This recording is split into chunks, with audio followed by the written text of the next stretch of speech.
Bem, então boa tarde a todos. Vamos à nossa última sessão do evento e começaremos então com o professor Fernando Simplício dos Santos, que vai apresentar o trabalho Revisitando o Passado, a Estética Modernista sob a perspectiva de Menotti del Picchia. Fernando Simplício dos Santos est docteur en théorie et histoire littéraire, Unicamp, professeur du département académique de lettres vernaculaires de l'Université fédérale de Rondônia et du master académique en études littéraires de la Université fédérale de Rondônia. Professeur, s'il vous plaît. Merci, Jobim. Obrigado. Boa tarde a todos, a todas. Um prazer. Eu sei que já é final de jornada, né? No fim, todos nós muito cansados. Estão escutando bem? Estão ouvindo bem? Todos nós muito cansados, assim. Tentarei ser sucinto, mas antes eu gostaria de agradecer também, claro, seguindo os ritos, né? Às organizadoras do evento, a Rita, a Mireille, ao Jobim, né, companheiro de alguns anos, aí desde 2018, eu não poderia deixar de agradecer igualmente aos meus companheiros de viagem. Cadê o Fábio? O Fábio, o Fábio, a Mibiele, a Sheila, a Bia, que estão aqui presentes também, firmes e fortes. Então, tentarei ser objetivo, tá bom, gente? Também estou cansado, desculpem se eu cometer algum relapso. Eu lerei aqui, pontuarei, farei algumas questões. Na verdade, esse texto aqui, cujo título o Jobim leu, Revisitando o Passado, a Estética Modernista sob a perspectiva de Paulo Menotti del Picchia, é um texto já um pouco antigo. Eu estou revisitando esse texto, não sou especialista em modernismo, mas eu amo, como todos aqui, os nossos velhos modernistas, né, como alguns teóricos já intitulam por aí, e eu decidi aqui revisitar algumas reflexões, alguns pontos chaves, né, que faz algum tempo que eu fiz, para apresentar aqui, problematizar e retomar esses pontos depois no artigo de uma forma mais completa, tá? Já que é essa revisitação. Sem mais delongas, então, para não passar do tempo, eu vou ler aqui e fazer alguns comentários. Não projetei nada. Como todos vocês sabem, Paulo Menotti del Picchia, ele foi um dos mais importantes precursores do movimento modernista de 1922. Né? Ele colaborou muito para instaurar na América Latina uma das principais correntes estéticas, portanto, do século XX. Acontece que o Paulo Menotti del Picchia hoje, por diversos motivos, ele passa por um tipo de cancelamento, como todos nós já sabemos muito bem, e, sobretudo, um cancelamento dentro das universidades e, inclusive, dentro das universidades brasileiras. Por que isso ocorre? Ponto. Primeiro problema. Né? Uma pessoa tão importante, porém cancelada, mas tão importante. Primeira reflexão. Continuando aqui, então. Para compreender o seu pensamento literário e teórico, é fundamental, entre outros períodos, né, destacar 3 momentos distintos de sua produção escrita. O primeiro momento concerne ao período em que ele escreveu as crônicas no Correio Paulistano e na Gazeta, entre os anos de 1920 e 22. Né? O segundo refere-se à ocasião que Menotti del Picchia proferiu, né, uma das conferências no Teatro Municipal, em ocasião da Semana de Arte Moderna, em 1922. E o terceiro, que eu destaquei aqui, entre outros, há outros momentos chaves, né, é atinente à circunstância que, junto, foi citado aqui, com Plínio Salgado, Alfredo Ellis, Cassiano Ricardo, Cândido Mota Filho, etc., eles publicaram o tão polêmico Manifesto Tribo Verde e Amarela, em 1929. Mais um pouquinho? Mais longe? Tá bom, melhorou? Obrigado, amigo. Porque eles publicaram o tão polêmico manifesto, né? Demais? Melhorou? Pronto, teste. Obrigado. Né? O tão polêmico manifesto da Tribo Verde e Amarela, né? Que nós conhecemos muito bem. Por meio de uma leitura dessas 3 vertentes aqui, tem um discurso dele da Academia de Posse, da Academia Brasileira de Letras, entre outros textos que ele escreveu que eu poderia ter destacado aqui, mas não cabe. Não cabe. Aí qual que é a proposta? Revisitar, né, essas crônicas, esses textos tão fundamentais para a Semana da Arte Moderna, problematizando algumas questões. É claro, peço perdão para vocês, porque nesse momento eu retomo a história do modernismo a partir dessa perspectiva dele. O segundo momento do artigo, que eu prometo para vocês que eu irei concluir, né, eu vou problematizar mais algumas questões postas aqui, tá bom? Então vamos lá. Passa então ao comentário das crônicas do Hélios, que eu acho que muitas pessoas conhecem, quase todos, e do Aristófanes. Né? De uma parte, entre os anos de 1920 e 22, assinando suas crônicas com os pseudônimos Hélios e Aristófanes, publicadas no Correio Paulistano e na Gazeta, Menotti Del Pica pretendia difundir, claro, os princípios modernistas que vigoravam naquela época, né? Como comentarista dos bastidores culturais do movimento do modernismo brasileiro, divulgando, por exemplo, artigos, peças teatrais, esculturas, dentre os quais também estavam vários e vários textos do Oswald de Andrade, do Mário de Andrade. Ele comentava, estudava e criticava. E todos nós sabemos também que eles conversavam muito a respeito desses temas. Tá bom? Eu estou destacando aqui, caso o tempo não dê, eu corto. Por exemplo, a questão da Paulicéia Desvairada, da data de publicação, a questão da antropofagia, do pau-brasil. Antes desses manifestos até mesmo existirem, eles discutiam essas teorias entre eles. E por isso, por exemplo, que a questão indígena, né, ou da língua tupi, no Manifesto Verde e Amarelo, entre outras questões, eles também discutiam. Então, essas vertentes, né, desse primeiro modernismo, elas são muito importantes para a gente mapear, aí, em primeiro lugar, esse projeto estético. Tem aquela antiga fórmula do Lafetá, que ele separa o movimento modernista, né, do projeto ideológico do projeto estético. Mas aqui também eu mesclo essas questões, porque nesse contexto nós vemos existe esses dois projetos distintos. Tá bom, gente? Então, com o Hélios, né, publicando essas crônicas, ele argumentava sob o pseudônimo Hélios, né, que não apenas a fim de divulgar as obras literárias desses novos artistas, mas com o intuito de antecipar inúmeras questões que seriam destacadas, inclusive, na Semana de Arte Moderna de 22. Nesses meandros, Hélio aproveitava para questionar o cânone literário, né, e ele fez muito sucesso na época. Muito sucesso. Com certeza, o pseudônimo Hélios, do Menotti Del Pica. E por que ele fez muito sucesso? Todos nós sabemos, por causa do cunho polêmico, né, de crítica que ele imprimia nos jornais da época. Tá bom? Então, eu vou destacar aqui o que o Mário da Silva Brito ele diz dessa época do Menotti Del Pica. Uma frase, cito: Menotti Del Pica se autopromovia como um dos integrantes do apostolado do Verbo Novo, defendendo todos aqueles que pregavam a reforma estética cultural naquela época. Por intermédio da estratégia destacada acima, frequentemente os escritos de Hélio de Aristófanes, outro, né, pseudônimo famoso do Menotti, eram divulgados na imprensa do período, com a finalidade de explicar como ocorreriam as reformulações da estética do século XX, muitas vezes interligadas às concepções, claro, vanguardistas e futuristas. Mas, nesse contexto aqui, o futurismo, eles entendiam, como nós sabemos todos, sinônimo do modernismo. Tinha a questão da palavra também, que pode ser um pouco complicada para quem lê essas crônicas pela primeira vez, né, sobretudo nos textos do Menotti Del Pica, que ele citava reacionário.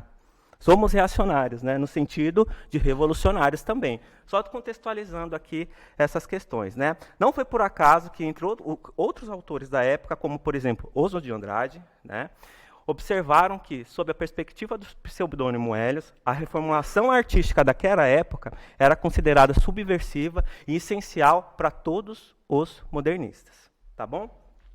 Com os escritos jornalísticos elaborados com o pseudônimo de Aristófanes, é ressaltada a necessidade de voltar de modo crítico ao ponto de vista artístico para o passado histórico, né, a fim de conceituar melhor as tendências vigentes naquele momento. Como exemplo disso, né, cito aqui as crônicas publicadas, entre 20, 21, 22, tá bom? Vou citar só os títulos das crônicas. Apressemo-nos, ainda o monumento, se referindo ao monumento às bandeiras, arquitetura nacional, né? Pode-se mencionar a tentativa nessas crônicas de difundir, por parte de Aristófanes, as comemorações referentes ao centenário da independência. Outra questão também que eu gostaria de pontuar, porque nós estamos comemorando no Brasil, entre aspas, o bicentenário da independência, mas não há comemorações. Se apagou. A questão do nacionalismo, então, ela não poderia ser revista. Por que o nacionalismo brasileiro hoje ele está tão apagado? Porque, de certa maneira, nós temos vergonha do nosso nacionalismo. Muitos têm vergonha. Ponto. Outra problematização. tá? Eu vou pontuando algumas questões e vou voltando, viu, Jobim? Quando você falar o tempo, aí eu passo aqui e pulo. Né? Na crônica apressemo-nos é salientada a necessidade de elaborar projetos comemorativos que representassem aspectos daquele país moderno. Por outro lado, né, esse é por um lado. Por outro lado, esse articulista também sublinhava perspicazmente as escassas condições em que São Paulo moderna se apresentava. Ou seja, desde aquela época, o modernismo tratava de uma modernidade contraditória. Que modernidade que era de São Paulo da década de 20. Né? Vamos louvar o quê? Né? Vamos comemorar o quê? Desde aquela época, no que diz respeito, não às artes, mas ao desenvolvimento moderno da cidade de São Paulo. É uma também das outras problematizações. Enfim, se por um lado, tanto as crônicas identificadas como Hélios, quanto as assinadas como Aristófanes, cumpre o papel proposto ideologicamente pelo cronista Menotti, o de traçar, né, assim, alguns caracteres dessa época, reavaliando amplamente a situação social, política, cultural da cidade, né, em vias de modernização. Por outro lado, o propósito mais expressivo de seus textos jornalísticos, né, como todos nós sabemos, era o quê? De pontuar o que seriam os temas fundamentais discutidos posteriormente na Semana de Arte Moderna. Ponto. Tudo bem, gente? Estão escutando bem? Tudo bem, Paulo? Aí eu pulo aqui. Eu pulo. Vou aqui para uma outra etapa.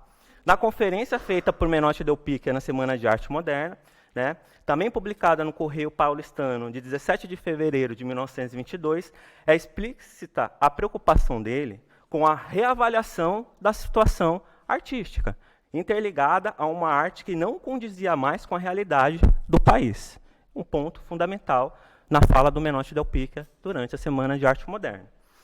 E, nessa ocasião, ele pontuava novamente as contradições dessa modernização, que depois nós passaríamos a conhecê-la, né, por causa de outros textos do Menotti, né, e do Cassiano Ricardo, por exemplo, a questão do modernismo. Aqui ainda não existe explicitamente, mas uma modernidade conservadora. Né? Mas podemos identificar, eu creio, uma semente dessas questões. Falando do nacionalismo, alguém falou que é necessário, né, acabou depois da fala aqui do Nabil, comentar de novo a questão, trazer à tona a discussão do que é o nacionalismo, do que ele ressignificou, representificou, entre outros conceitos que nós estamos usando aqui, né? Nós temos aqui, então, algumas sementes de como que essa questão depois poderia se desenrolaria no pensamento de Paulo Menotti Del Picchia. Aqui. Só citando aqui um trechinho para não perder o que ele fala nessa ocasião, né?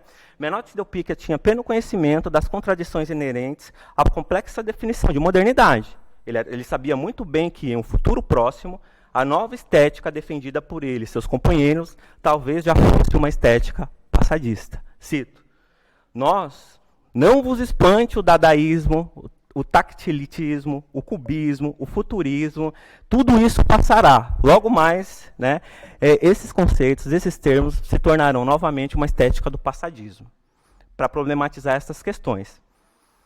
O Jobim já falou aqui que eu tenho 5 minutos, eu não quero deixar de falar aqui algumas questões finais do texto, então eu vou para elas rapidamente. Né? No final da década de 20, com o intuito de reavaliar aquilo que há 10 anos considerava como uma adaptação moderna de tendências primitivas, Paulo Menotti Del Picchia, assim como, cito novamente, Plínio Salgado, Alfredo Elis, Cassiano Ricardo, Cândido Mota Filho, entre outros, né, eles idealizaram o famoso Manifesto da Tribo Verde e Amarelo, que todos nós conhecemos muito bem. Né? Assim, tornando-se assíduo debatedor dos ideais e das transformações dos preceitos modernistas. Estamos em outra fase das discussões. Nota-se que as suas interpretações do Brasil tratam de acontecimentos, cito aqui a Eudine, tá? Acontecimentos da época transitando sobre o terreno comum da percepção da decadência do legado cultural europeu e da crise da ordem liberal no período entre guerras. Isso é muito interessante de pensar. Por quê? No período entre guerras, tanto na Europa como no Brasil, um ideal de uma extrema-direita, digamos assim, fascista, começava a plantar sementes, né, e se desenvolvendo cada vez mais. E aí eu gostaria de citar outro trecho aqui da Eudine, né, que problematiza essa questão para ir já concluindo a minha breve fala. Sobre a importância, cito, sobre a importância que esses escritores deram à herança indígena, como definidora da brasilidade, a antropofagia, né, destacou a violência do índio como o caminho da integração à cultura nacional. O índio foi representado como antropófago que devorava a cultura do colonizador. Seleciona para si alguns elementos e lhes dá novos sentidos. Né? O brasileiro, enquanto os verdes e amarelos, né, por outro lado, valorizavam a passividade do índio que se teria deixado absorver pelo colonizador para viver subjetivamente na alma nacional. Conforme o manifesto, o nacionalismo brasileiro era sem preconceitos. Sem preconceitos. Porque o índio atuava como mediador dos conflitos, aplainando as arestas de um povo formado pela intensa imigração e reunião de indivíduos procedentes de diversas nacionalidades. Aí, o quiprocó está colocado. Digamos assim, as contradições do manifesto estão aí. Né? Como se o preconceito não existisse. Muitos teóricos dizem que daqui, né, surgiu o integralismo, os ideais de Getúlio Vargas da ditadura do Estado Novo, e releituras. Estou caminhando aqui para a conclusão, tá, Jobim? Né? De qualquer maneira, esse nacionalismo, defendido pelos verdes e amarelos, entrava em choque com ideologias polêmicas que versavam sobre a configuração e a reconfiguração da ideia de etnia no contexto nacional.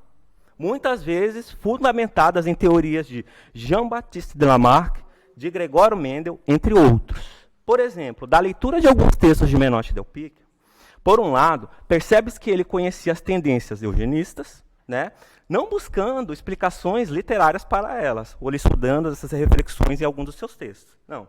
Né? Mas, sobretudo, passando a basear algum de suas hipóteses em pressupostos científicos. E que hipóteses eram essas? Em textos, discursos, né, políticos, de crônicas, e etc, etc, etc. Ele, então, tinha consciência disso, como outros escritores, claro.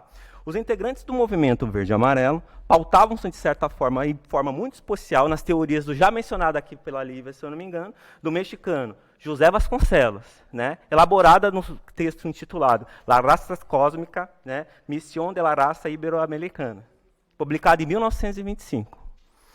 Nesse escrito, Vasconcelos defendia a ideia que sustentava as transformações históricas das civilizações, sistematizando seus períodos de ascensão, decadência, né, até nascer uma sociedade fixa, pré-determinada. Segundo o ensaísta, no transcorrer da história, sempre existiu a hegemonia de uma raça, passando cronologicamente pelo índio, o negro, o mongol e, por fim, pelo branco, que esse que dominava, que seria, dominaria a raça, a ideia, e controlaria, de alguma maneira, tudo isso, como se pudesse controlar.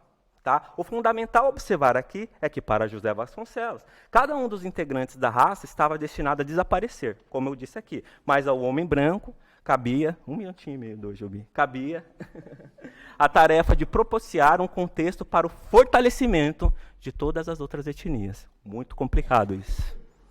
É muito complicado isso. É um vespeiro. Né? E essas questões elas eram debatidas na Câmara Municipal de São Paulo, por alguns colegas do Menotti Del Pica, e eles conheciam tudo isso por tais dos discursos literários. Né? E nós sabemos que isso é muito, muito complicado. Vou concluir, Jobim. O último capítulo aqui, tá? O último parágrafo. Depois da década de 30, o pensamento teórico de Menotti Del Pica, de certo modo, né, o Menotti Del Pica passaria a revisitar muitas dessas premissas pontuadas acima. Né?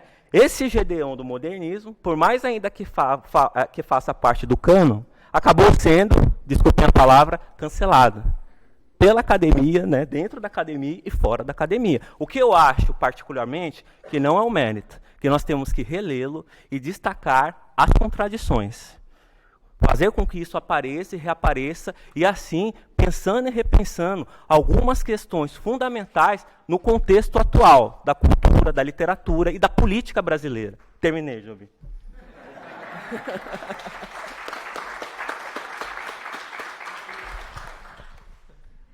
Obrigado, Fernando.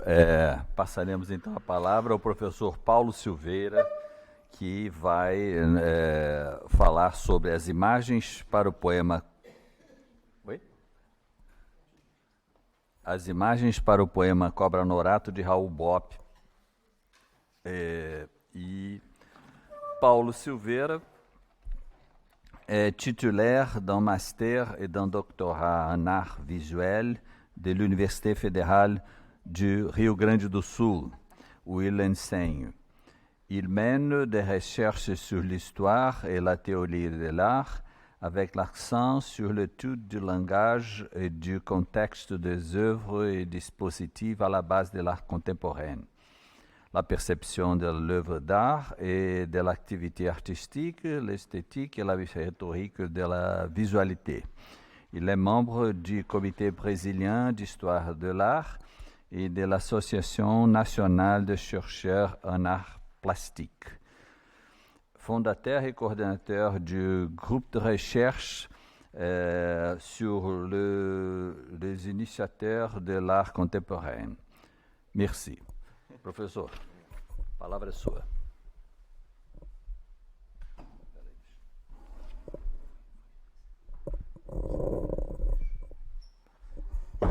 Obrigado pela apresentação. Tá indo bem minha voz. Deixa eu agradecer como... Assim tá bom? Ah, perfeito. Como todos, eu quero agradecer a oportunidade de estar aqui, agradecer a comissão organizadora pelo trabalho maravilhoso, atento, carinhoso, que está sendo manifestado através de todas as ações associadas ao evento. É muito bom estar em Rennes novamente, e somaria esses agradecimentos é dizer que pena que está terminando, porque é muito bom. Estamos reunidos aqui. Eu venho da área das artes visuais, da história da arte, especificamente da história da arte, então eu ganhei muito com contato com vocês, escutando novas questões, novas polêmicas. No campo das artes visuais se discute muito problemas com relação a esse aniversário que está acontecendo, né? Eu não vou fazer vocês sofrerem com a leitura nesse momento. A leitura e os agradecimentos somam exatamente 18 minutos, eu fiz o teste, mas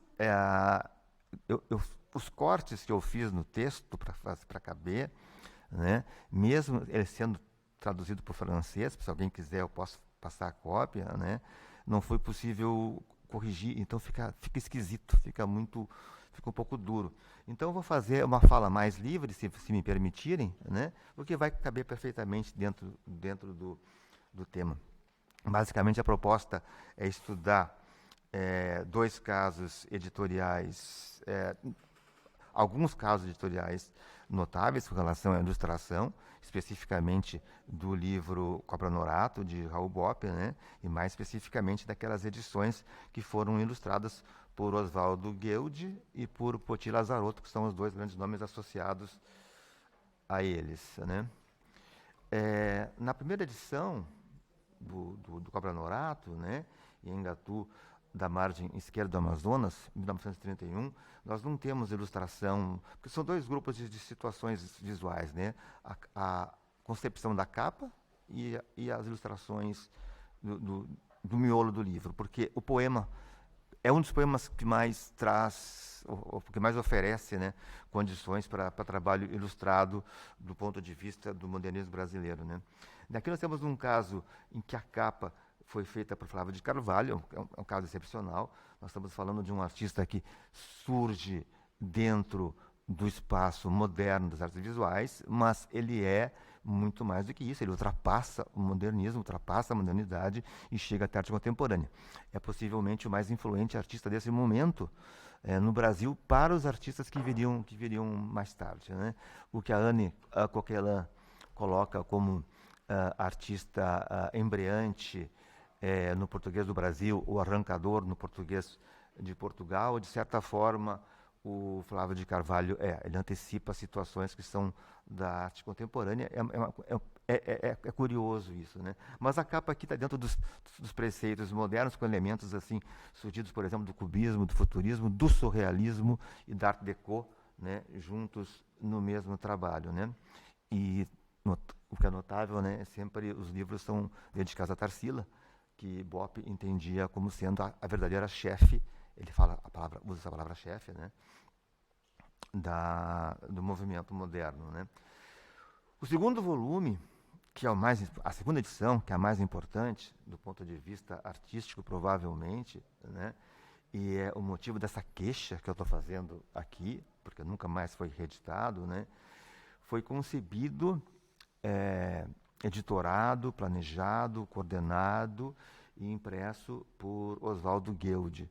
Oswaldo Guild é um dos mais importantes artistas plásticos do Brasil, da história do Brasil do século XX. É provavelmente, para algumas pessoas, né, tem como provavelmente o maior gravurista do Brasil, né? Ele traz à cena brasileira, naturalmente, espontaneamente, o pensamento do expressionismo internacional, que vai depois gerar frutos, né, no neo-expressionismo brasileiro, nas artes visuais brasileiras. Ele faz um beau livre, ele faz um livro illustré, né, dentro da época condizente para esse tipo de livro, né, e traz as primeiras imagens que representam o BOP, né, como exemplo as cobras, a serpente, né, nessa logotipia aqui, né, e uma que eu gosto especialmente, que é da folha de rosto, que eu acho um trabalho esplêndido, né? Aqui em detalhe. Se não se preocupe com o número de imagens, porque podem ser passadas rapidamente, sem nenhum problema, né? O trabalho dele é absolutamente notável. Ele tem grupos de imagens para pontuar o livro, né? Um grupo de imagens grandes, maiores. É o primeiro trabalho do Guild. Oficialmente, é o primeiro trabalho do Guild com cor. A gente sabe que os artistas fazem muitas experiências antes, né? Mas oficialmente é o primeiro trabalho com cor. Ele é especialista no preto e no vermelho, mas com cores assim, mais efusivas, né? Lembrando que o Oswaldo Guild é filho do Emílio Guild, né? O mais importante zoólogo no Brasil em atuação naquele momento, né? Vocês conhecem o Museu Paranaense Emílio Guild, é o pai do Guild, gravador, né? Então existe uma aproximação muito intensa com questões da Amazônia.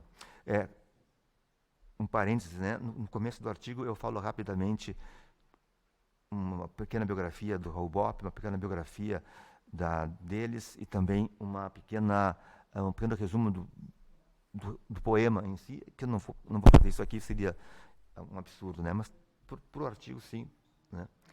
Tem as vinhetas, as pequenas vinhetas, porque essas gravuras em estilo são encartadas na encadernação, as vinhetas são impressas na mesma página tipográfica, né? Ele cria signos para fazer sinais de pontuação ou para fazer as iluminuras, e talvez o signo, que é um achado fantástico, maravilhoso, é a formiga, onde tem aquelas pausas de texto, onde às vezes nós temos 3 pontinhos, 3 estrelinhas, ele bota a formiga, e essa formiga é perfeita. Essa é o olhar do artista que compreende a região, que compreende o Brasil, compreende a Amazônia, e acerta, né, no que talvez pudesse ser visto como, entre aspas, mau gosto, por ser um inseto desse tipo, né? E marca muito bem o formato da cabeça. Vocês conhecem, essa formiga, ela morde e dói pra caramba, né? O livro é maravilhoso. É uma obra-prima, difícil de achar, né? Esse aqui é um exemplar. Esse aqui é um exemplar da Biblioteca Mário de Andrade, em São Paulo. Esse exemplar que gentilmente me atenderam durante a pandemia. Eu estava desesperado, que o tempo passava, né? Eu precisava do livro, sabe? E o livro fechado, né? Vocês sabem, o BOP é do meu estado, mas isso não significa nada, o estado inteiro fechado, né? Muito difícil, a onça, né? Os animais, né? As capivaras, os homens, aqui eu tomei a liberdade de girar a página, né? Os homens na taverna. Isso é um detalhe importante, né? Que toda a dimensão do poema está colocada ali, que ela é compósita, né? Vocês sabem que trazem elementos que sim, são amazonenses, etc., são indígenas, etc., mas também são dessa mistura do ribeirinho, etc., né? Inclusive das lendas católicas, o boto, né? A serpente novamente, que é a boiúna, né? Também a boiúna. Isso é um detalhe técnico, como é que é encartado, não vem ao caso aqui, né? E ao final, a noiva, que é o objetivo, né, do honorato, do norato, né, do herói que veste a pele da serpente, né, para pegar a noiva, né? E à esquerda, a Nossa Senhora Aparecida, né, matando a serpente. Está aqui ela em detalhe, né? É um expressionismo da mais alta qualidade que a gente tem aqui, é um trabalho dos mais importantes da arte moderna do Brasil e que, lamentavelmente, está fechado em 150 gavetas do Brasil, né? Isso é um problema. Aqui o colofão, sempre muito poético, né? Se eu tiver... tem a página de rosto no começo e no fim, com elementos da pele, né? Da serpente. Esse é um detalhe é a folha de guarda, né? Que disfarça a união da capa com o miolo, né? Porque tem um pano, um tecido que une, é uma corda, né? Então usa a folha de guarda, tá? Essa aqui é a final, não mostrei a primeira.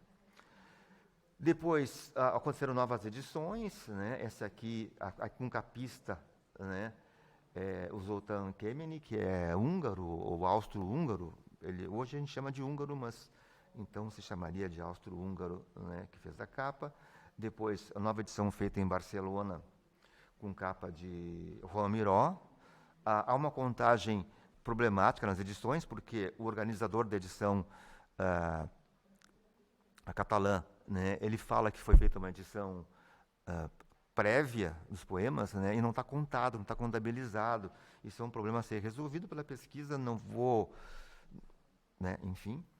Este aqui não diz quem foi feito a capa, mas se tem como sendo de Aldemir Martins, se fala Aldemir Martins, o capista, né, mas o livro em si não documenta. E depois nós chegamos na grande onda, a onda que varreu o Brasil naquele momento, que eu vivenciei, muitos de vocês vivenciaram, né, que é a chegada das imagens do Poti Lazzarotto. O Poti Lazzarotto é paranaense, né, também depois viajou, foi à Amazônia, etc., claro, né, é um ilustrador. Digamos que o Guild é muito mais um artista visual amplo que se aprofundou na ilustração, né?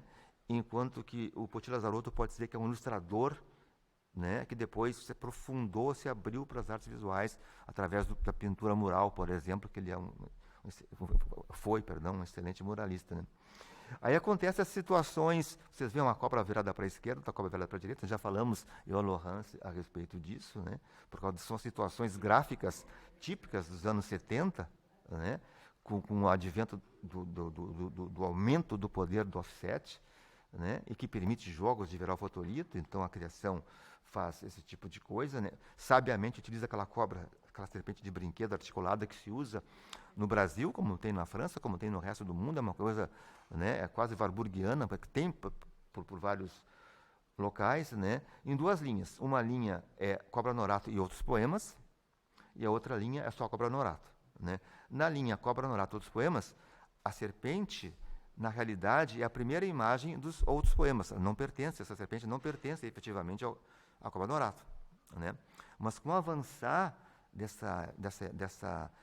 dessa gramática de imagem, né, que é muito forte nesse momento, né, essa serpente acaba migrando para ser a representação do Cobra Norato, mas efetivamente não nasceu para isso, nasceu para os outros poemas, né?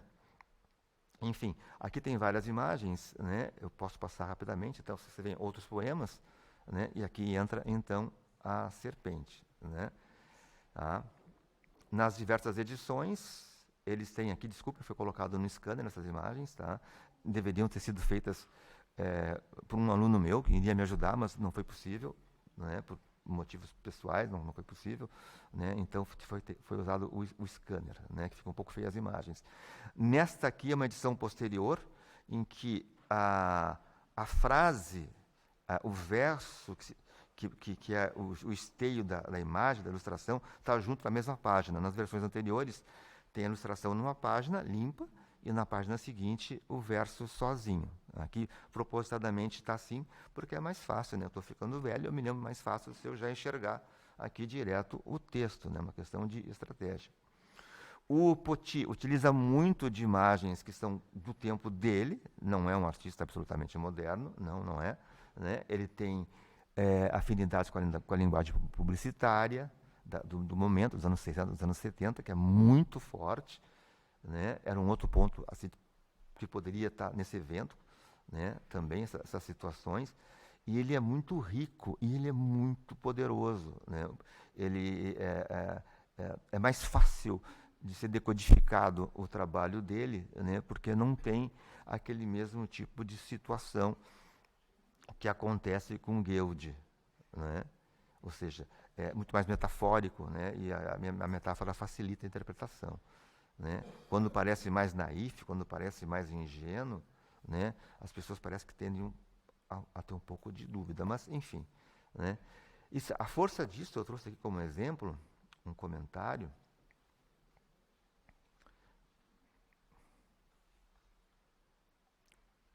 Bom, aqui está no final, né?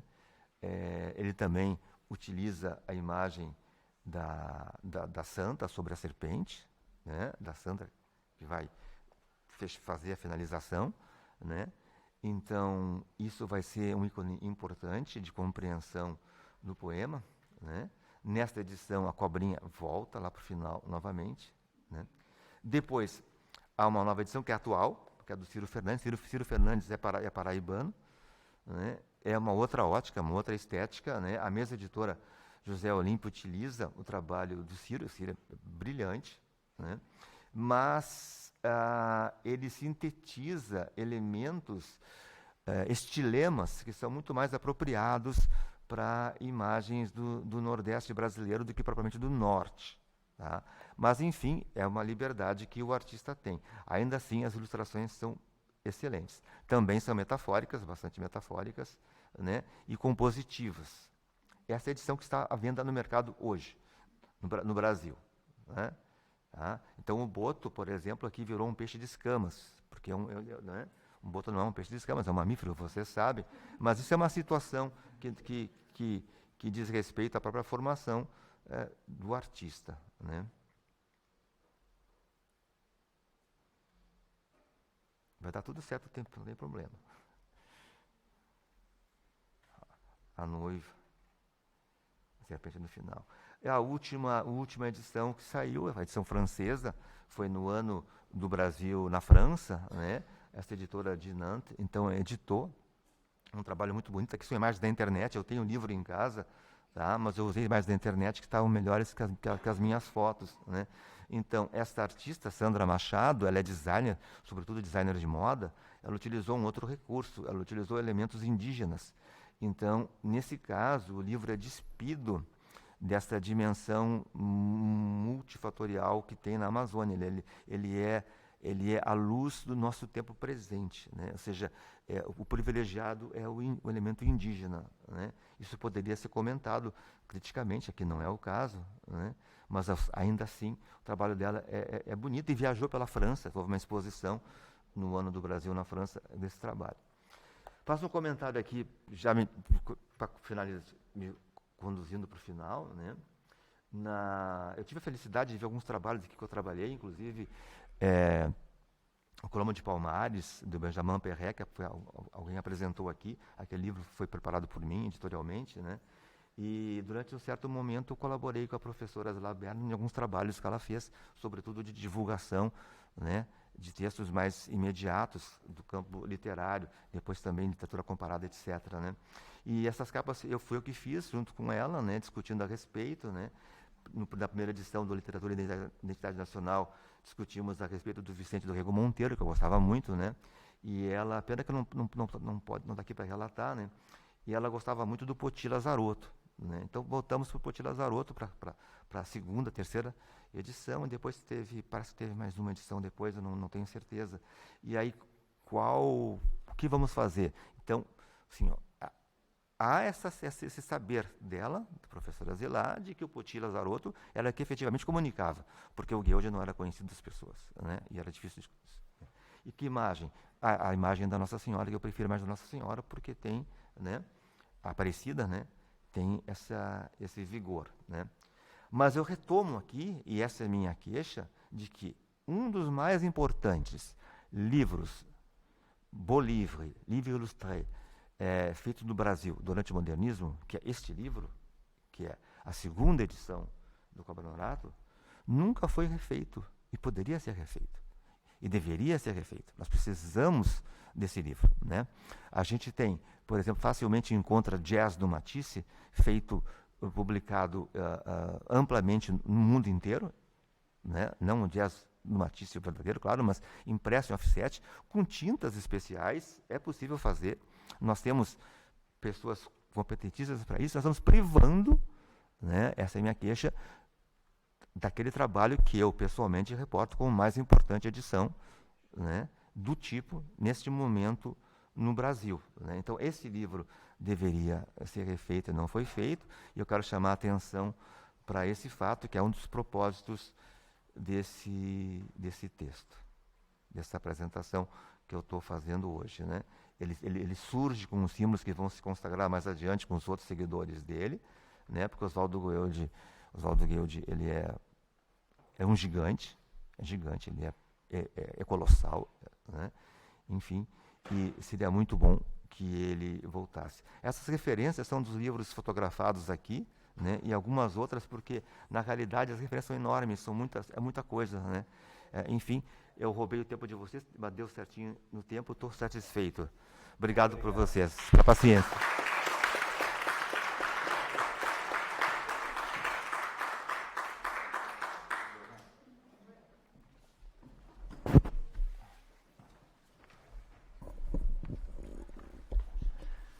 Passaremos agora ao trabalho da professora Laurence Corbel, intitulado L'anthropophagie en revue, questionner, réfléchir et poétiser une impulsion du modernisme brésilien. A professora Laurence Corbel est enseignante chercheuse en esthétique à l'Université Rennes 2. Elle a coordonné les programmes de recherche, écriture et parole d'artistes sur la scène artistique d'Amérique latine et art en temps de crise, Argentine, Brésil, Colombie. Résistance et activisme au prisme de mémoire politique. Et depuis janvier 2022, le programme L'anthropophagie, un paradigme culturel en devenir, approche transatlantique. Elle a été lauréate en 2017 du prix d'aide à la mobilité et à la recherche innovante en art contemporain en lien avec le MAC de l'Université de São Paulo. Dans le cadre du programme de recherche sur le conceptualisme dirigé par Cristina Freire. Ces recherches portent également sur les formes orales des discours d'artistes et le rapport entre oralité, art et savoir. Professeur.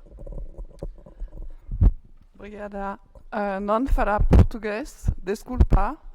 Donc je vais parler français le moins possible. Je vais montrer des images pour commenter un petit peu l'exposition, le travail qu'on a fait dans le cadre de ce programme qu'on a initié avec Mireille Garcia, qui est à l'origine de cette exposition, c'est elle qui m'a invité à faire quelque chose dans le cadre du colloque, et avec Sandrine, que vous avez vu mercredi, le premier jour. Voilà, alors je vais parler un petit peu de cette exposition, plus de la manière de la fabrique de l'exposition. C'est toujours presque plus intéressant que le résultat. Il se trouve que, quand j'ai été invitée, je me suis dit, centenaire du modernisme, je ne vais pas pouvoir emprunter des tableaux de Tarsila. Dans un premier temps, j'ai eu l'idée de faire une exposition avec les revues modernistes, mais c'était aussi très compliqué, donc on n'allait pas montrer des facsimilés. Et donc on a pensé en fait intégrer les étudiants du master à cette première étape de la recherche, qui en fait vise un peu à une cartographie, un repérage, un répertoire d'un ensemble de pratiques artistiques qu'on a voulu travailler aussi dans une perspective intermédiale, un peu en reprenant le principe de la semaine 22, où tous les arts étaient représentés. Donc la méthodologie en fait qu'on a proposée aux étudiants, c'était cette idée de travailler sur des textes et sur des images et de penser en fait un peu à partir de constellations de formes plastiques, en reprenant cette méthode de Aby Warburg, qui en fait propose des connexions qui ne sont pas diachroniques mais synchroniques, et qui permettent aussi de faire des ponts, puisque le thème du colloque c'était transatlantique. Donc c'était aussi d'essayer de voir comment les deux côtés de l'Atlantique, on pouvait en penser un modernisme qui résonne, des liens, des allers-retours. Ça, c'est une présentation de l'Atlas de Warburg au ZKM aussi. Et on a évidemment pensé dans cette perspective-là au musée imaginaire de Malraux, qui travaille donc sur des proximités formelles, cette idée de mettre en rapport des images. Et on avait cette idée en fait de faire un mur de recherche, qui était une étape du travail dans un premier temps, et qui était aussi un ensemble d'images qui seraient en lien avec des textes. Donc on a aussi, alors les textes en fait, on a travaillé avec, là je ne peux pas vous montrer, ça c'est une capture d'un site qu'on a nourri d'articles, de textes, d'images, qui vont des années 20 jusqu'à maintenant. Il est extrêmement important maintenant avec toutes les étapes du tropicalisme, de la poésie concrète et de la réanthropophagie actuelle.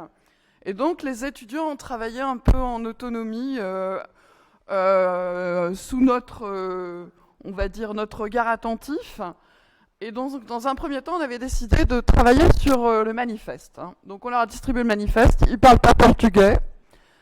Ils ont eu du mal à rentrer dans le texte, donc on leur a dit « Allez voir le film Macunaíma ». Donc là, ils ont commencé un peu à comprendre vraiment ce que ça pouvait dire, cette histoire d'anthropophagie. Ils ont été assez fascinés. Puis petit à petit, au bout d'un mois, 2 mois, ils sont rentrés dans le texte. Et on leur avait donné comme consigne de chacun, puisqu'au départ, mon idée, c'était en fait de faire un travail qui était plutôt un travail avec des folletos, avec cette idée d'hybrider, c'est-à-dire d'utiliser un médium populaire pour une production qui était quand même élitiste, l'élite de São Paulo, et de travailler dans cette veine. En plus, c'est des choses qui se fabriquent facilement, ça coûte pas cher, et donc on s'était dit, on étendra ça avec des épingles à linge, ça serait très bien. Les folletos ont complètement disparu de São Paulo quand j'y étais en mars. J'en ai cherché en vain dans les kiosques.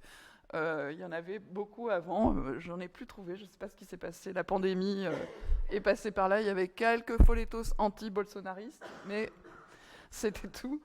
Et donc, en plus de ces articles, en fait, il y avait 3 cartons de livres où on a constitué un petit peu, pour reprendre cette idée de Raoul Bopp dans son texte Vie et mort de l'anthropophagie, l'idée d'une bibliothèque anthropophage qui était aussi constituée de... c'est des livres que j'ai rapportés du Brésil. J'y suis allée en mars-avril, et donc je suis revenue avec une valise extrêmement chargée. Et l'idée, c'était aussi de travailler sur des textes en portugais quand on ne parle pas le portugais. Il y avait vraiment cette idée-là. Et donc, j'ai ramené aussi ces incroyables boîtes que j'avais commandées au mois de décembre, parce qu'il y en avait plus là, disponibles. Et ces revues, en fait, c'était aussi un outil de travail très intéressant. En particulier Klaxon, donc, qui a été plusieurs fois mentionné là, pendant le colloque, parce qu'il y a des inventions typographiques, un travail sur les publicités, la mise en page, qui était absolument remarquable et intéressant. On avait aussi des étudiants qui venaient du master design graphique, qui nous ont accompagnés, donc ils sont là, très utiles aussi pour... mettre en page les folletos, on a appelé ça folletos. Et puis on a travaillé aussi avec cette boîte qui est la boîte de Klaxon des 90 ans, auquel a été... alors ce qui est bien là, c'est que les numéros de la revue sont séparés, et qu'il y a un extra texto qui a été fait par 2 artistes que je connais, qui ont superposé sur un mode un peu anthropophage toutes les couvertures, la première et la dernière couverture de tous les numéros. pour créer une espèce de fiction d'un 10e numéro qui se promènerait comme ça dans la nature. Voilà. Alors, bien sûr, on ne peut pas envisager de travailler sur anthropophagie sans parler des expositions qui ont porté sur cette question d'anthropophagie, sur cette thématique. Alors, évidemment, il y avait la 24e Biennale de São Paulo, avec ce catalogue en ligne qu'on a bien sûr regardé. On a aussi pensé à travailler sur une forme de diagramme, des cartes mentales. Je vous montrerai tout à l'heure. Cette petite exposition qui avait eu lieu aussi à la Fondation Cadix à Paris, Cannibalia. D'autres expositions qui sont encore en cours en ce moment, celle-ci à São Paulo, qui est une exposition assez importante qui est au SESC, fiction du modernisme au Brésil, qui est une espèce de relecture du modernisme. Alors ça, on a commencé à travailler sur ces relectures, ces démarches de réanthropophagisation, comme on pourrait dire.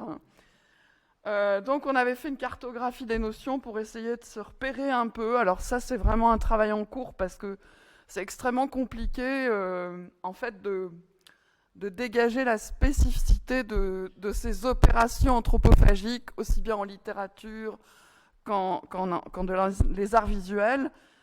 Et on s'est dit, alors j'ai entendu les termes plusieurs fois pendant le colloque, que bien évidemment, il fallait envisager ça dans une perspective comparée, avec sans doute la créolisation, avec le détournement situationniste. On a des collègues au Brésil qui travaillent là-dessus, qui pourraient bien... Et puis, penser aussi toute cette question d'anthropophagie par rapport à ces notions d'appropriation. Alors, il en a été question tout à l'heure, de tous les problèmes, toutes les questions que ça pose. Donc, bien sûr, ça, c'est des questions qui intéressent beaucoup les étudiants. Et ce qui est absolument magnifique dans ce texte, dans ce manifeste, c'est en fait que toutes les références qu'il y a sont... et c'est dans cet esprit-là qu'on a travaillé aussi, à la fois littéraire, visuel, on trouve aussi des références philosophiques en sciences humaines et sociales. Ça permet de faire d'avoir une approche extrêmement multidisciplinaire de la question. Donc on s'est un peu dit comment est-ce qu'on va regrouper tous ces documents à un moment qu'on a eu. Alors il y avait plusieurs possibilités jusqu'au foutoir. Foutoir, c'est un terme français qui est un peu, comment on va dire, familier. C'est le bordel, quoi. C'est-à-dire, en fait, on ne peut pas mettre d'ordre. C'était aussi une idée possible de l'anthropophagie, de l'inversion. Et donc, au départ, quand on a travaillé un semestre avec les étudiants et ensuite on a eu un workshop d'une semaine avec des graphistes, un collectif de graphistes où là, on a été beaucoup plus drivé. Et en fait, l'idée de départ, c'était un peu de travailler comme ça sur quelque chose où il y aurait du texte et des images sur l'espace. Et puis, au bout du deuxième jour du workshop, ils nous ont dit, en fait, c'est beaucoup mieux de faire un travail sur des... On reprend l'idée des folletos, mais on va faire des choses qui peuvent à la fois se mettre au mur et aussi être mobiles, se disperser, circuler. Donc on en a 500 imprimés, si vous en voulez pour vos étudiants. Ça, Alors on est allé travailler au FRAC, c'est le musée d'art contemporain de la région Bretagne, pour faire, il y a une CIMES pour faire des essais d'accrochage. Donc ça, c'était la première avec toutes les images, enfin un choix d'images. Et puis la seconde, c'était quand les folletos étaient déjà un peu faits. Donc vous voyez, effectivement, il y a une étudiante qui s'est pris de passion pour Cobra Noreto et qui a travaillé sur le livre. Donc en fait, on a travaillé plusieurs formes d'opérations. Donc celle-là, par exemple, c'est la reprise avec la fameuse image de Brechet, qui est reprise d'abord par Vicente Rego de Monteiro, puis par Denilson Baniwa, puis par G. Viana. Il y avait aussi en fait des résonances thématiques. Là, à côté, il y a une étudiante qui a pris le travail sous les azuleros. Je ne vais pas prononcer le nom parce que vous allez avoir les oreilles qui vont vous faire mal cette artiste brésilienne. En ce moment, elle a une exposition à la Pinacothèque à São Paulo, mais avec Kara Walker, hein, c'est une question, enfin, c'est le même sujet qui est en jeu. Et donc, elle a fait un rapprochement comme ça aussi avec les images. On a aussi beaucoup travaillé sur les images des récits de voyage, hein, les représentations des anthropophages, des Tupinambas, très importantes. Hein.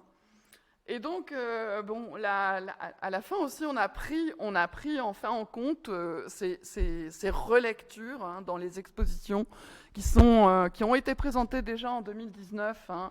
Je pense que c'était Annie Terroy avec Baniwa qui avait fait cette exposition Réanthropophagia. Et la prochaine, je crois qu'il y a pas mal de gens qui sont à Rio, qui vont pouvoir aller voir celle-là, Nakoada, qui est une relecture aussi hein, de pluraliser les modernismes, repenser en fait les rapports entre le modernisme des années 20 et des voix, on va dire des voix, des voix invisibles qu'on n'entend pas, donc cette idée de reprendre. Et il y avait aussi ces expositions plus classiques, hein, mais qui étaient extrêmement intéressantes. Il y avait au musée Afro, au musée Ipabuira, cet extraordinaire Mario, je trouvais très, très intéressant parce qu'il y avait toute la partie ethnographique du travail qui était présente. Et puis celle-là, il était une fois le modernisme, où on a aussi montré des images, retravaillé. Et il y a tout un ensemble de références hein, qui peuvent être utilisées par les étudiants parce qu'il y a beaucoup de choses en ligne. Hein. Donc ça, c'est aussi un exemple des allers-retours sur lesquels on a voulu réfléchir. Hein. Blaise Sandrard qui écrit Feuille de route quand il va au Brésil, et puis Rego Montero qui fait dessiner un indigène, les rues de Paris. Donc il y avait aussi toutes ces questions hein, qui sont posées maintenant avec ces reprises, ces réadaptations, hein, cette relecture aussi du Macunaíma de Baniwa, hein, sur laquelle je pense que vous connaissez. Donc le processus du travail, ça a été en fait de travailler sur des images, de faire des repérages, de choisir des textes et des images. Hein. Ça a été pendant le séminaire et le workshop. Hein. Et puis, ça c'est la fin, quand on avait tout fait, tout était dans les cartons, il ne restait plus qu'à les apporter ici. Et cette idée aussi de poser ces follettos sur des plaques de bois qui ont été gravées, hein, avec, on a du matériel à l'université avec une pyrogravure mécanique. Hein. Et donc, les étudiants avaient pour consigne de sélectionner 18 images. Alors, 6 images du Brésil contemporain, 6 images, on va dire, internationales, et puis des textes. Hein. Et donc, l'idée, c'était de tirer des fils en prenant des extraits du manifeste ou des titres de textes. Hein. Alors, vous reconnaîtrez Viveros de Castro, une citation de Pagou, un titre de Geder Esbel, et puis sinon, je pense que c'est à peu près Cobra Nourato, en fait des phrases qui ont été, qui ont dégagé des thématiques hein, pour travailler. Ça, c'est des images que vous ne verrez pas, parce qu'il y a aussi la relecture, hein, par, on va dire, les indigènes de cette réappropriation, mais il y a aussi l'appropriation des images par la culture de masse, hein. La bière, voilà, donc ça c'est aussi partie des images qu'on a pu trouver et qu'on a laissé de côté. Hein, donc rapidement, hein, je fais défiler chaque livret. Alors à l'intérieur il y a les textes, hein. Il y en a 13, et donc j'espère que vous aurez tout loisir de les regarder et puis d'établir. L'idée, c'était aussi de poser le principe d'une lecture anthropophage, c'est-à-dire qu'on puisse faire des liens entre les textes, les images, les textes et les images, des images au texte, et d'un follettos à l'autre, hein, parce qu'il y a des échos. Hein. Donc c'était vraiment l'idée de penser quelque chose qui était ouvert, mais qui, à un moment, donc la publicité qui est très connue, hein, qui est dans Klaxon, de faire des liens, Joséphine Becker ici avec Carmen Miranda, des liens aussi entre les revues modernistes brésiliennes et la revue de bataille, un document qui sont en fait contemporaines. Travaille aussi sur ces publicités, où on a prélevé des extraits pour montrer à quel point ces revues étaient en lien avec l'Europe et avec d'autres pays aussi, puisqu'on a plusieurs extraits de textes français et puis toutes les épitaphes qui sont aussi des occasions de citer l'encyclopédie d'Alembert, des Brésiliens bien sûr, mais aussi des Français, Proudhon. Donc ça montre bien quand même déjà cette circulation qui est à l'œuvre dans ces revues sur lesquelles on va sans doute essayer de travailler davantage puisque Mireille travaille sur Verdé. Ouais, voilà. Voilà, merci encore de votre attention et puis désolé de ne pas avoir parlé portugais.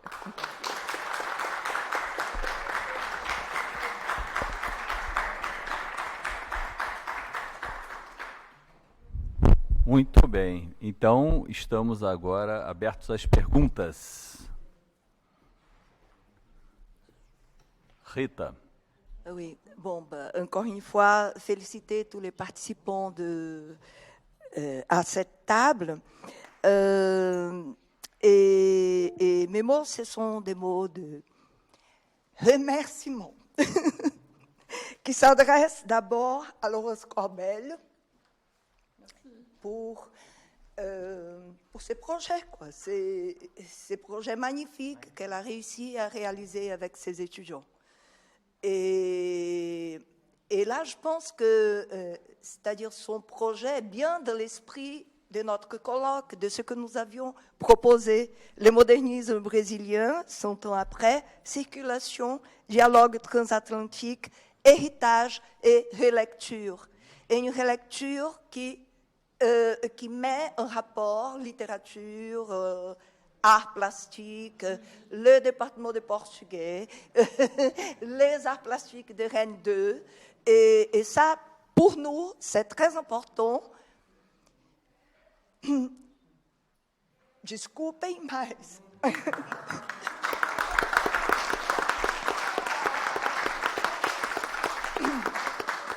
Non, c'est parce que Laurence est au courant et je pense que les collègues aussi peut-être sont un peu au courant de tout ce qu'on est en train de vivre à l'université Rennes 2, c'est-à-dire, et je vais le dire, en fonction des collègues que sont en train de détruire notre département.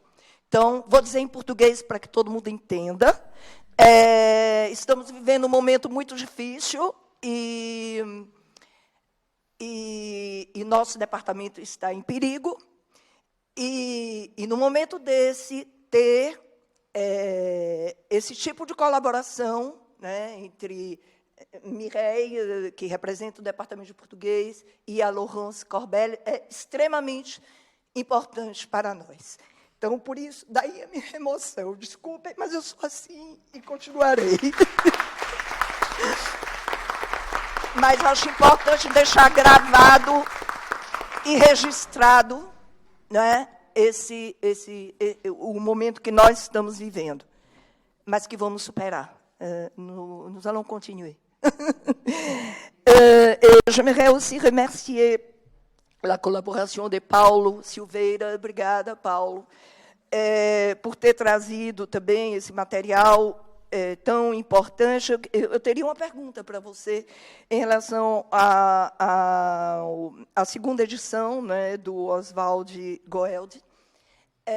Por que não se reedita? Porque isso não ficou bem claro para mim. Entende? Eu só queria que, se você pudesse depois esclarecer um pouco, né, o fato dessa não reedição. E agradecer também a colaboração do Fernando, né, problematizando, né, todos esses textos do Menotti Del Pica. Muito obrigada a vocês e desculpem minha emoção.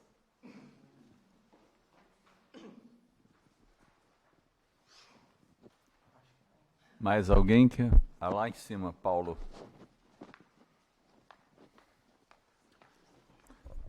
Moi, je vais dire en attendant que je voulais dire que c'était très important aussi pour nous, je pense, en ce moment, vu la situation qui est celle du Brésil, c'est très important de porter des projets ensemble et aussi d'avoir l'occasion que les collègues viennent en France, parce que je pense que la situation depuis quelques années est difficile et la pandémie a encore aggravé les choses, et c'est vrai que c'est très très bien que ce colloque ait pu avoir lieu.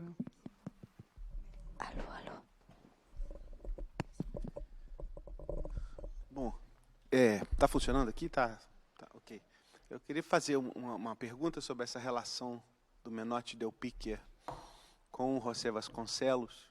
Eu não sei se você sabe que o José Vasconcelos escreveu Raça Cósmica em 1922 no Brasil.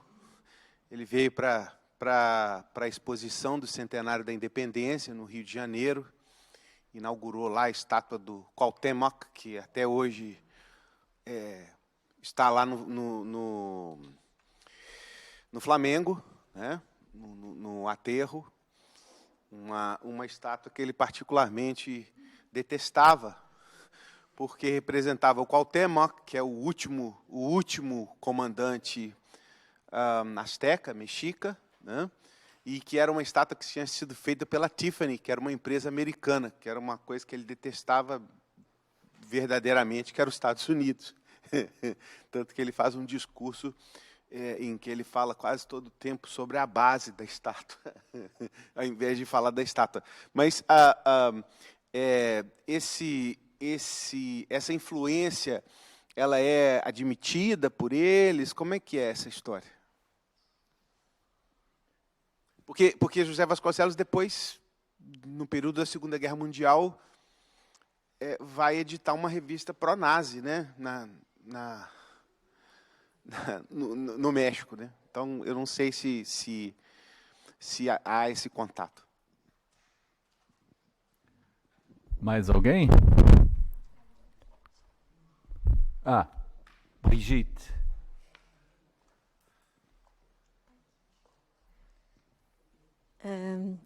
Eu vou falar em francês para Laurence. Hein? Donc Laurence, moi je trouve que c'est un magnifique travail qui a été fait par vous et par les étudiants qui ont travaillé là-dessus, et qui résume particulièrement ce qu'est cet univers anthropophage. Je trouve que c'est vraiment absolument magnifique et ça rend compte vraiment de la modernité. Donc, c'est ce que je voulais dire, et féliciter les étudiants aussi qui ont fait ce travail. Donc ça, c'est pas une question, c'est un commentaire. Voilà. Mais merci. E je voulais féliciter aussi les autres. Donc, eu queria também parabenizar. Eu gostei muito e achei também que essa dimensão visual que vocês trouxeram aqui é extremamente rica, interessante, importante. Então, era só isso. E queria também agradecer para esse colóquio maravilhoso que nós tivemos durante 3 dias. Obrigada.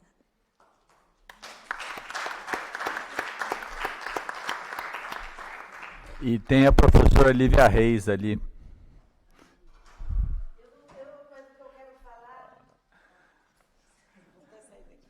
É muito importante o que eu quero falar. Eu não vou fazer nenhuma pergunta. Posso, Jobim? Ou eu deixo para não falar sem pergunta depois que eles responderem? Melhor deixar eles responderem primeiro, né? Então,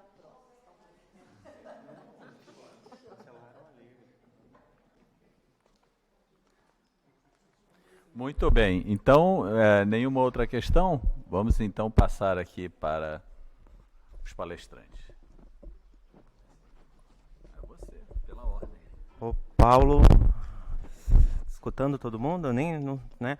Obrigado pela pergunta, Paulo, mas assim, essa diferenciação, assim, digamos assim, influência, ela não é tão explícita, não. Ela é, sobretudo, mais explícita em alguns discursos políticos, algumas crônicas, sobretudo, claro, né, a partir da década de 30, entendeu? Mas, assim, literariamente falando, né, o Menotti Del Picchia, ele sempre teve uma preocupação, entre outros modernistas, né, de uma certa maneira escamotear algumas questões, né, desde a publicação de um livro que é bem antecedente à Semana de Arte Moderna, eu acho que todos conhecem, o Juca Mulata, né, naquele contexto de problematização, assim, falando de uma representação, ou anacronia étnica, né, ou racial, do Juca Mulato, o Urupês, o Jeca Tatu, depois o grande, né, a grande personagem do livro do Mário de Andrade, Macunaíma. Eu acho que assim, é interessante pensar sobre essas questões, fazendo essa releitura de um nacionalismo e cada vez mais assim, tentando buscar essas raízes a partir, lógico, das contradições e das críticas, sim, mas de uma maneira a revisitar, ressignificar, resgatar, né, sempre, porque existe um lado muito negativo que, né, sobre tudo isso também, e infelizmente ao invés da crítica, sobretudo a crítica brasileira, ao invés de fomentar esse raciocínio crítico, esse pensamento do resgate, vou falar uma palavra que está na moda, viu, Fábio? Cancela, né? Mas é num tipo assim, de um cancelamento, não só do resgate, mas um cancelamento muito negativo, sem ler, né, no contraponto, muitas vezes no contexto. Isso aqui já foi discutido, né, gente? Tanto pelo Coloca, mas é mais ou menos isso, tá, Paulo? Mais ou menos isso.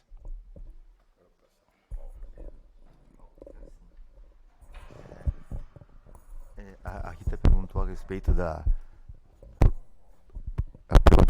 por que não se faz, né, esse tipo de... Eu tenho a impressão que a gente tem tanta coisa para se queixar do Brasil, né, tanta coisa que não é feita, ou que não é promovida do ponto de vista cultural, por causa das dificuldades naturais que nós temos. E ainda temos mais as dificuldades adicionais que vieram de 2019 para cá, né, nós não precisávamos ter mais dificuldades, temos mais ainda, sobretudo na cultura. Na minha experiência pregressa, eu trabalhei na editora da URGS durante muitos anos, né? Então, por isso o contato com certas obras, certas situações, eu fui testemunha de diversos fracassos. Foram muitos fracassos, né? E um dos fracassos que me chama a atenção é especificamente do campo das artes visuais, que é não a reedição, é o facsímile, né? Reedição é uma coisa diferente de um facsímile. O facsímile precisa ser igual, com a mesma formatação, com o tipo de papel, etc., né? E há um custo para fazer isso, um custo técnico e um custo humano, né? O que me choca, de certa forma, é que nós não temos mais, no Brasil de hoje, dificuldade alguma de fazer facsímiles de livros, seja de dificuldade for. Nós temos designers maravilhosos no país, da mais alta gabarito. A gente faz fotos, livros de qualidade internacional, fazemos livros de artistas sensacionais, ou seja, a caixa, por exemplo, do surrealismo, quando é a exposição do surrealismo, que é uma maravilha, né? Talvez o empenho, eu poderia propor fazer um projeto, né, e talvez fizesse, porque se fala sobre essa situação do aniversário, né, desde o ano passado, né, em eventos, são muitos eventos, a Laurence mostrou poder, é muita coisa acontecendo, né? E para mim foi muito fácil, na hora de estrategicamente escolher qual é o tema que eu vou colocar no colóquio, que eu vou propor, né? Um era Vicente Rego Monteiro e o outro seria o BOP, né? Que era um problema real, ou seja, como é que está se fazendo? Vamos comemorar 100 anos da Semana de 22 e não vamos republicar o BOP? Como é que faz uma coisa dessas? Sabe? E qual é a dificuldade que tem de fazer esse livro novamente, offset? Talvez para os familiares, eu não conheço os familiares, mas às vezes as famílias são mais difíceis, né? Mas tecnicamente não é difícil, não, nem para supervisionar o trabalho. Mas tirar verba da onde? Eu não consegui verba para vir para cá, sabe? Então, é meio complicado. Mas nós, efetivamente, o Brasil não tem, como tem, por exemplo, os Estados Unidos, que tem uma tradição de fazer facsímiles de livros dos modernistas, por exemplo, europeus, né? Poetas, letristas, revista do surrealismo, enfim, até o início da arte contemporânea, LGT, etc., em todo esse período, eles fazem isso com muita facilidade. Tem uma política editorial para isso, né? No Brasil, efetivamente, não tem. O Brasil não tem política clara né, para a reedição de facsímiles. Não são só esses, nós temos todos os livros, por exemplo, da Sociedade dos 100 Bibliófilos do Brasil, que poderiam ser republicados e não são. Né? Então, são vários trabalhos assim. As revistas do modernismo, né, foram refeitas. Nós fizemos em Porto Alegre a revista Madrugada, né, também, que ela é mais popular do que efetivamente literária, né, mas uma colega conseguiu com muita luta fazer o facsímile, né, só que é difícil, não é a nossa tradição. A gente tem que construir que esse objeto é um objeto de valor, ou seja, mostrar para a pessoa a segunda edição do Cópia Honorato, né, para um estudante, seja de letras, seja de artes, seja de linguística, seja de comunicação, seja do que for, mostrar para ver, para entender o que está acontecendo ali, do ponto de vista da xilogravura, da xilografia, né? A inserção que isso tem com um mercado internacional. Nós estamos falando de, ao mesmo momento que a Alemanha distribui calendários, né, com gravuras expressionistas, porque tem que chegar até o povo, a gravura expressionista, é o mesmo período, anos 20 e 30, né, desse livro no Brasil. Então, mas tem que fazer, tem que mostrar. Né? Eu não sei qual é a causa, né, mas eu estou disposto a ajudar. Fracassei outras vezes, quem sabe numa dessas consigo ajudar de alguma forma. Né?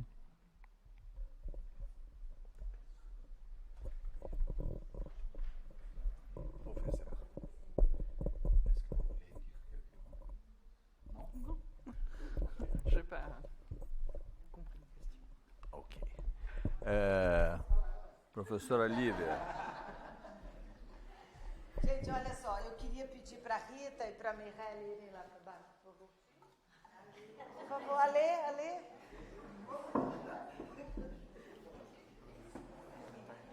E as meninas também. É claro, as meninas de diversas idades. Não, vamos lá. Não, eu acho que todo mundo aqui, esse seminário, colóquio, né? A gente chamaria no Brasil mais de seminário. Jobim, por favor, você isso aí. Não dá para a gente agora falar tchau, embora estejamos cansadíssimos, assim, tchau, até o próximo, enfim, quando vai ser.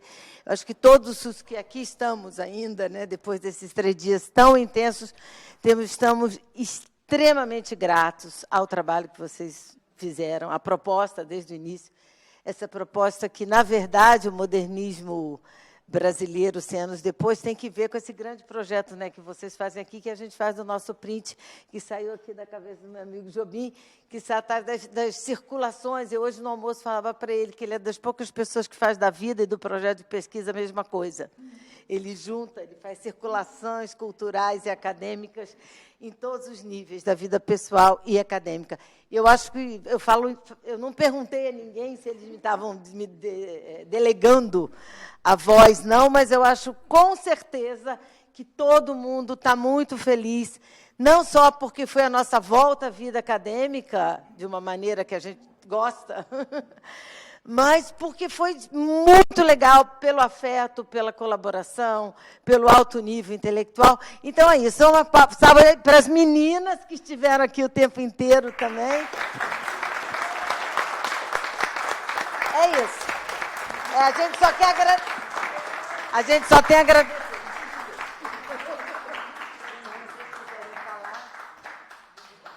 Oi. Não desligou. Eu também queria dar uma palavrinha, né? Agradecer a todos vocês mais uma vez, agradecer as meninas que também toparam trabalhar comigo, e eu sou chata. O Jobim e a Rita também, que assim pegaram a novinha, né, da parada sou eu, mas amarramos o bode. Amarramos o bode e deu super certo. Então, obrigada a todos. Foi muito bom trabalhar com vocês. Obrigada também por essa iniciação de colóquio. Agora eu vou fazer vários outros e amarrar vários outros bodes. E é isso. Então, não vão embora, porque agora a gente tem que festejar, né? Trabalhamos 3 dias cheios e foi muito puxado o colóquio, tá? Eu sei que estão todos cansados, porém, já sentou, né?